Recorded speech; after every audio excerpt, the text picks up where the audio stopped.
They'll know we are living by our love.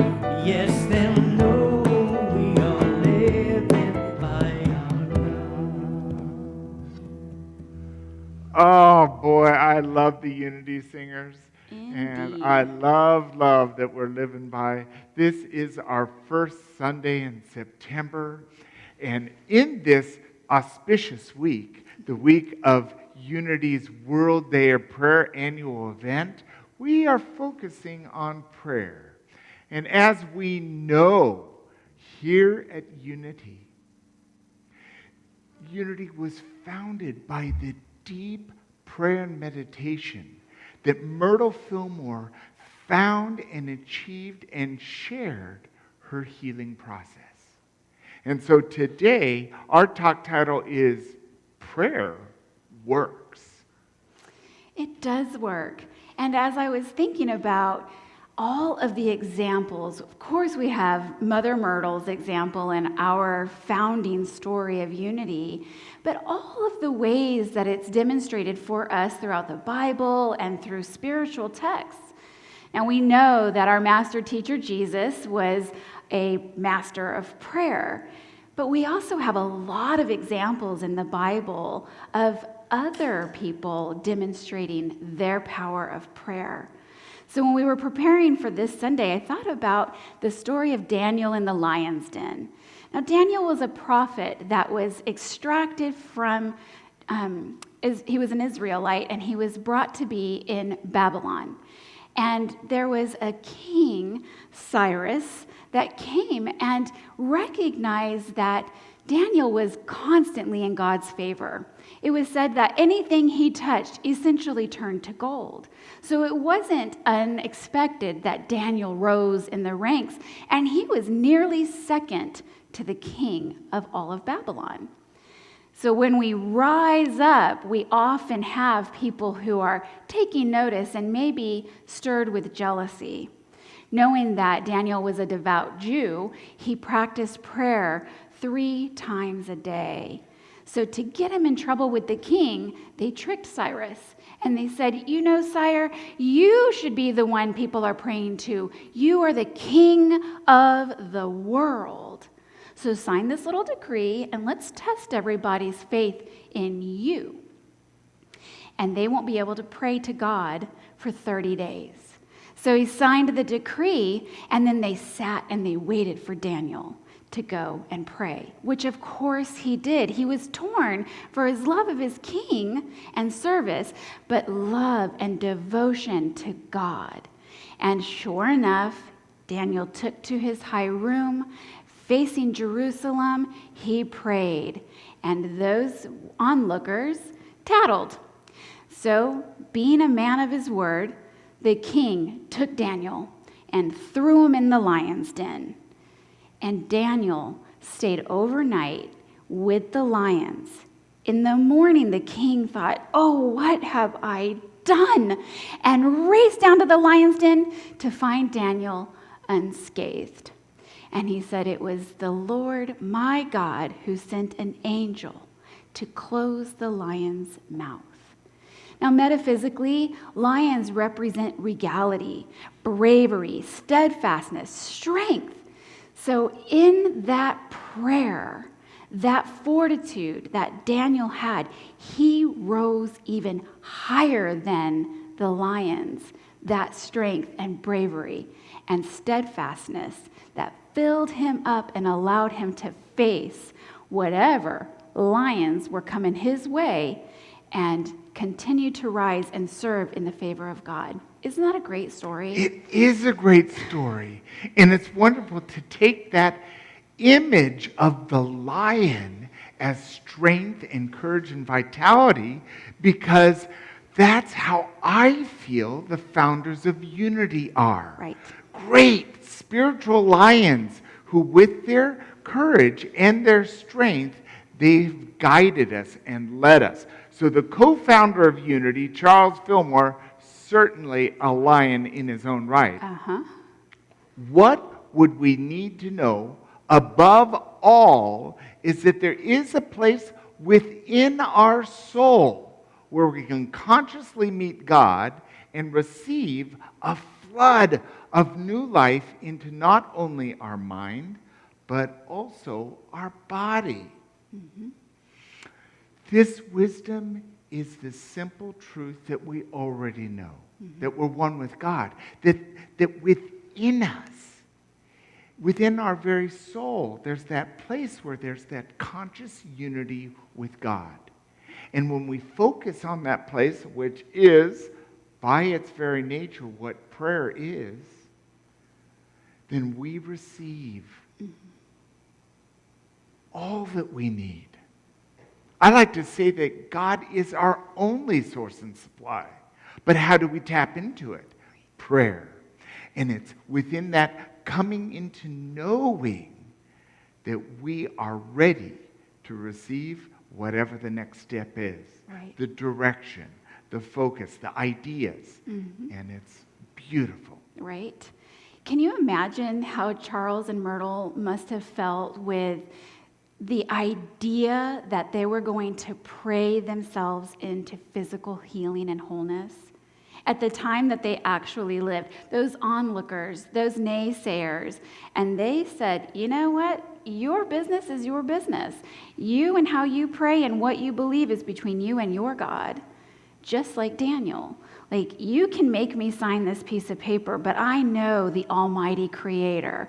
I know the one where my soul is fulfilled, where my body is sustained, where I'm connected in the flow of the truth that is divine order, which we are entering in this month. So there's this place in our soul where we can consciously meet God. And that is in prayer.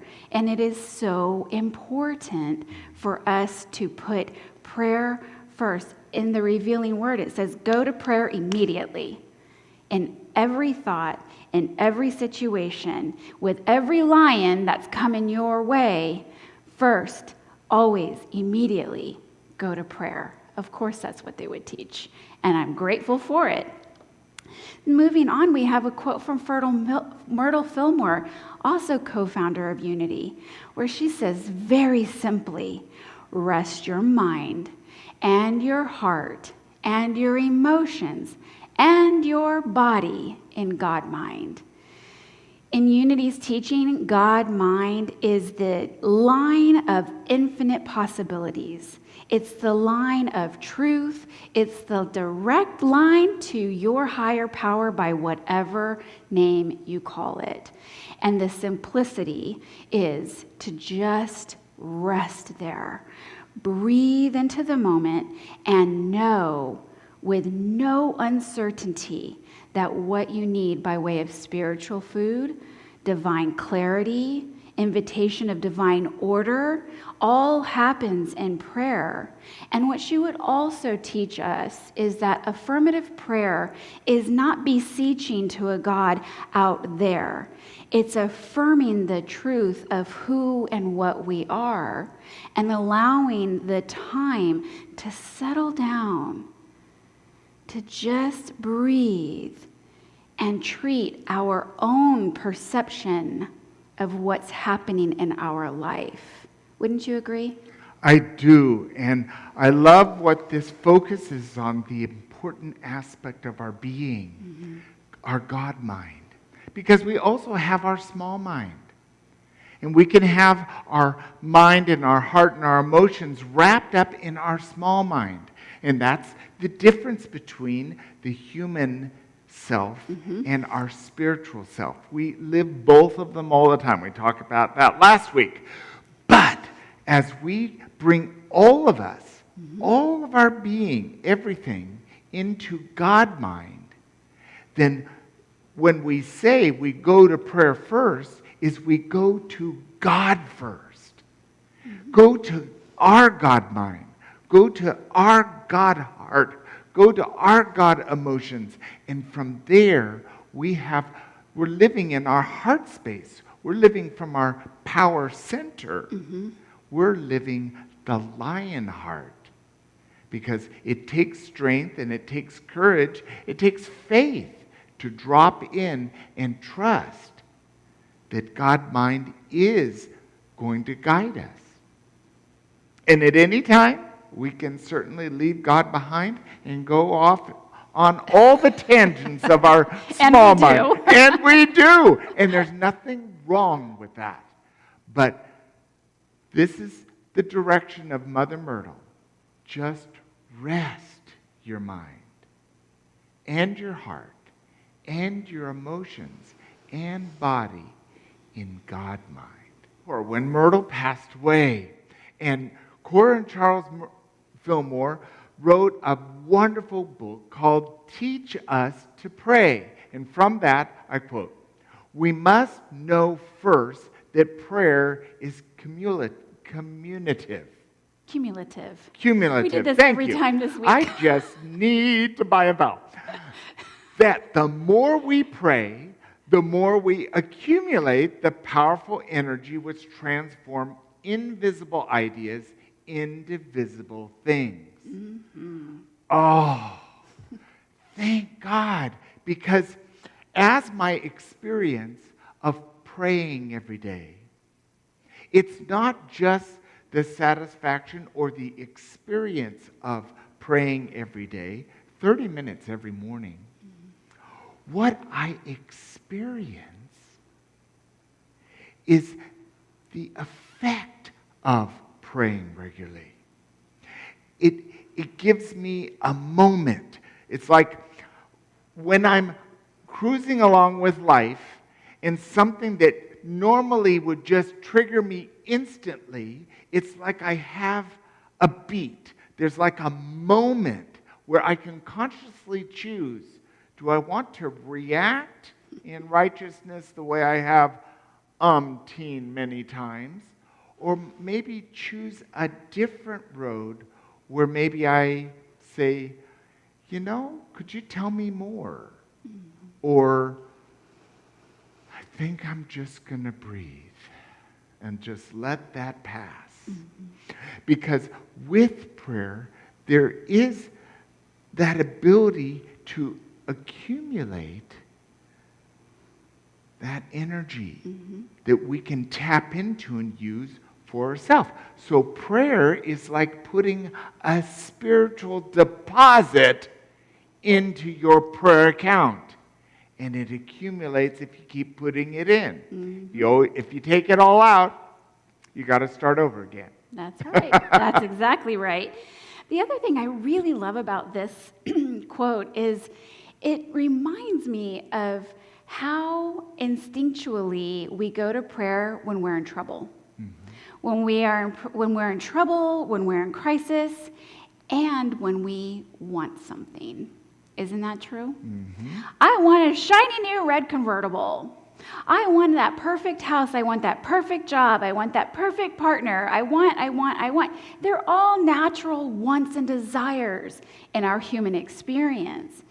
And we are more prone to put our energy into diligent prayer when we are what? We're trying to manifest that we cannot see yet into the physical realm. So it's always funny to me how I'm like, wow, just like that, I found the perfect house. Or just like that, I found, I got concert tickets to my favorite band. And is it true that it's just like that? Or is it because I have been practicing my prayer, my time in denying those things that are no longer serving my highest good and making room for what will elevate my consciousness, elevate my life experience, elevate my power of generosity toward others? That's kind of like you were saying. If I'm not being generous, I'm yelling at that guy that just cut me off in traffic. But if I'm calm and I'm centered in my prayer practice, those things that I need and want are showing up in my life. It's a demonstration in the human experience that we are co-creating through the power of prayer with God. And when I know that God is with me, for me, then that guy that just cut me off in traffic is for me too. Thank you for slowing me down. Thank you for going ahead of me and getting that speeding ticket so I don't have to. We're able to find those blessings through that cumulative energy in prayer. And I really love what we have as our last quote from also Charles and Cora. She says that a prayer without desire in it, a prayer without sincerity in it, a prayer without spirit in it is a fruitless prayer. Thank God that we have to put some energy into this, some deliberate focus into this. Because every thought, it's true, is a prayer, but a lot of those thoughts come right in and go right out. Those aren't thoughts that are for me. Those aren't thoughts that are my highest good, and they aren't thoughts that are for your highest good. So thank goodness they come and go with ease.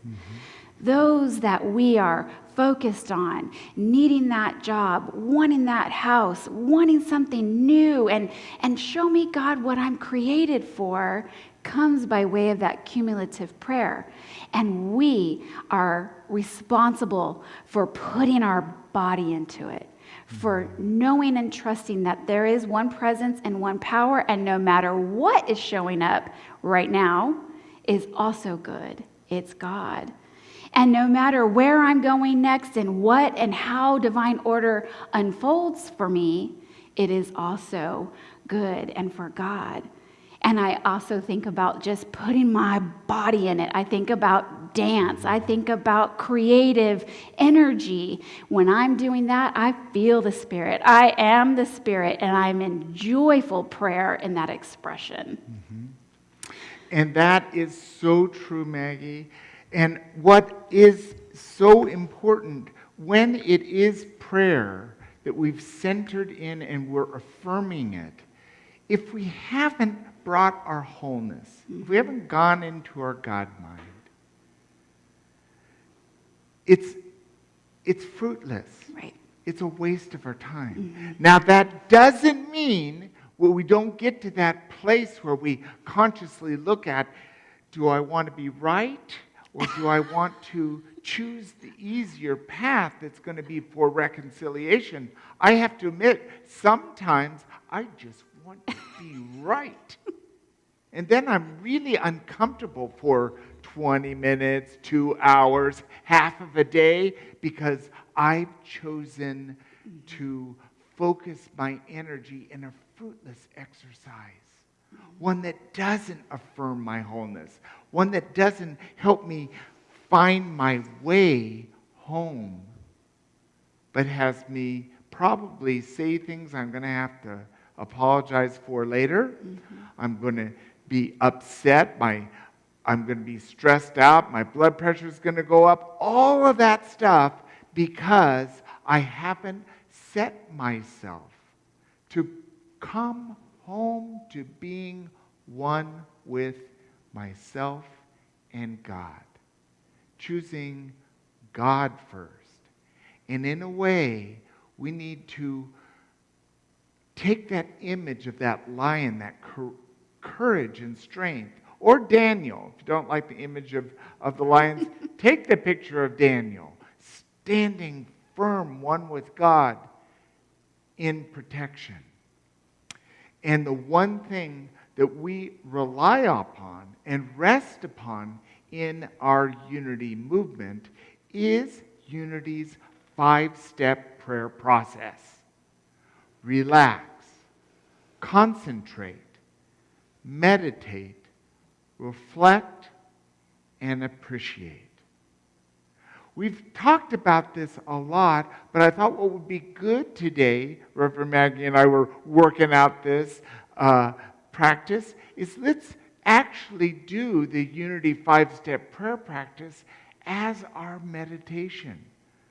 So set everything aside, get comfortable as the Unity singers will start us with some songs so we can really be present in God mind.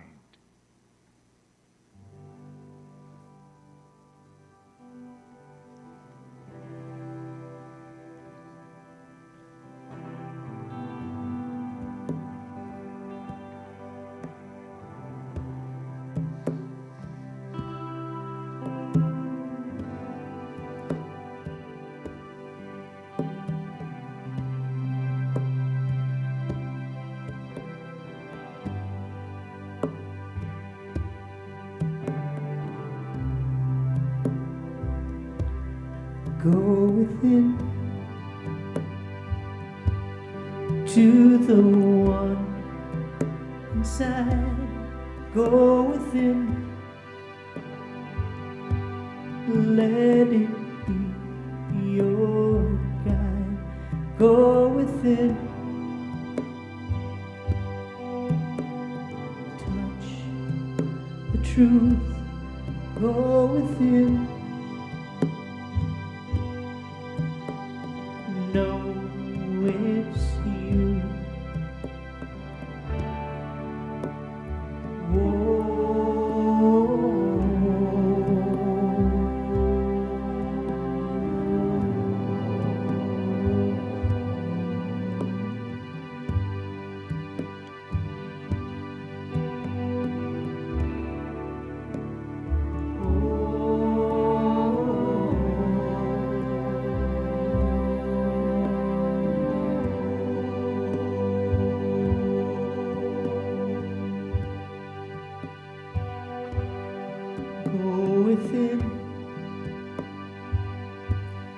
To the place that's still. Go within, let that be your will. Go within, to the one inside. Go within, let it be.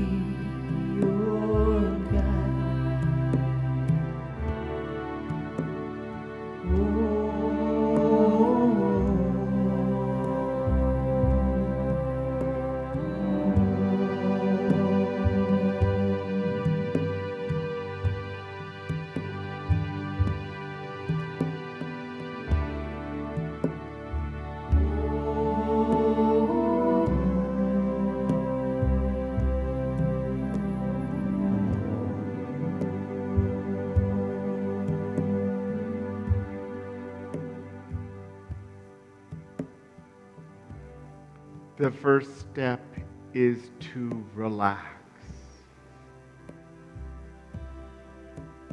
Breathe deeply. Extend your breathing in and taking a little longer to exhale and relax. Become present and centered.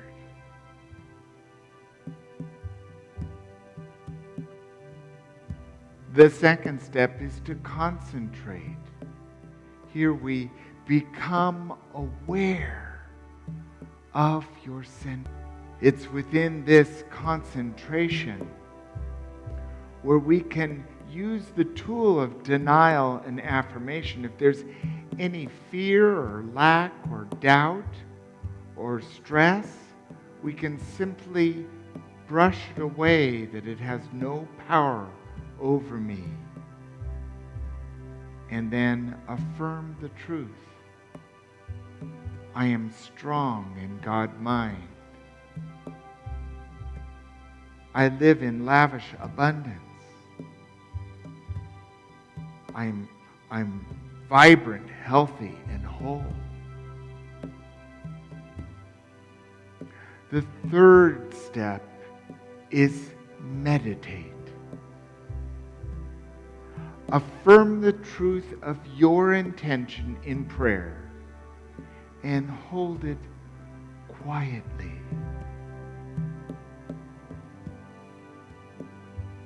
Peace, be still. Peace, be still.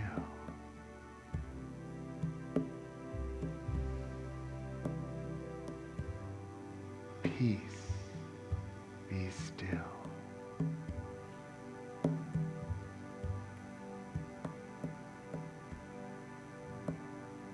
The fourth step is to reflect.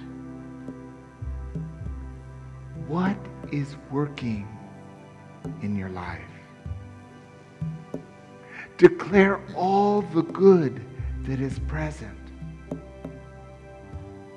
I am healthy. I'm surrounded by loving people. I have enough to have and share. Whatever's working in your life, declare it. Own it. Use your lion heart to claim it now. For the last step is to appreciate. Express gratitude for all that good in your life. Thank you, God, for always being present. Thank you for this day. Thank you for my health. Thank you for this community. Thank you for this opportunity to once again establish truth and well-being right here and now.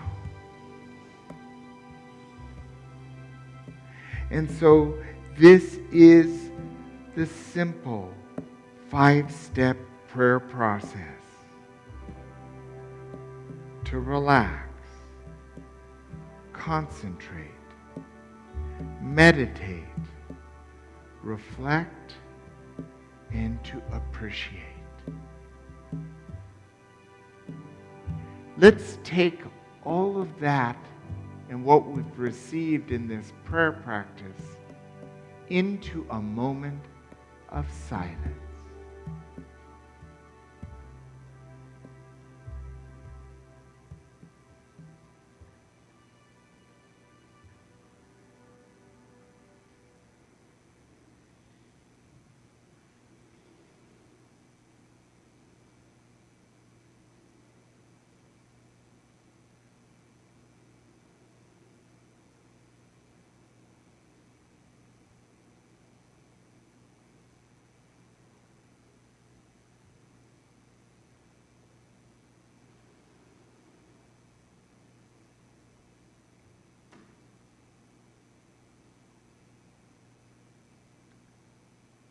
We affirm and know that the power of prayer works in our lives.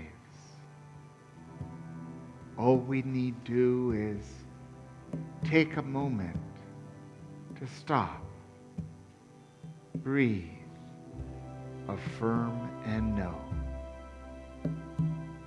And so with this, let's come back into the presence of this moment. We might wiggle our fingers or wiggle our toes.